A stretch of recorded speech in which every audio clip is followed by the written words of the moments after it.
IC2E Podcast, saison 1, la réforme PCG 2025, un regard sur les nouvelles règles comptables. Épisode 5, le cas des actionnaires défaillants.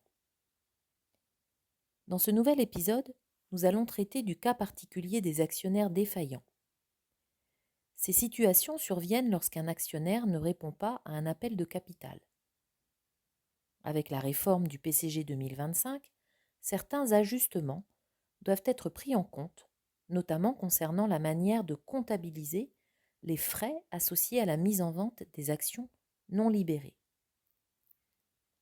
Un actionnaire est considéré comme défaillant lorsqu'il ne verse pas les sommes demandées lors d'un appel de capital.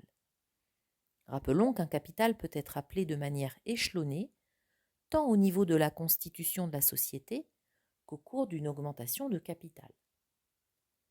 Les modalités d'appel varient en fonction de la forme juridique de la société, SA, SARL. Lors de la constitution d'une société ou d'une augmentation de capital, un minimum légal des apports en numéraire doit être libéré, c'est-à-dire versé par les actionnaires. Le solde sera appelé dans les 5 ans. Lorsque l'un des actionnaires ne verse pas les sommes dues dans le cadre d'un appel, la société peut décider de mettre aux enchères les actions concernées. Le produit de cette vente sera reversé à l'actionnaire défaillant, le dédommageant des premiers appels qu'il a déjà pu verser, sous déduction d'intérêts et de frais engagés par la société qui lui seront refacturés. Avant la réforme, ces frais étaient comptabilisés dans le compte 791, transfert de charges d'exploitation.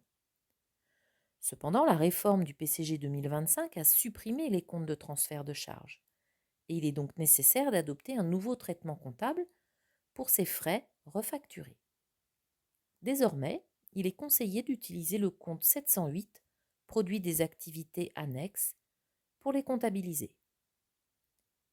La suppression des comptes de transfert de charges dans la réforme du PCG 2025 entraîne une adaptation des pratiques comptables, notamment l'utilisation du compte 708 pour enregistrer des frais refacturés. Dans les prochains épisodes, nous continuerons d'explorer d'autres cas particuliers et ajustements comptables en lien avec la réforme.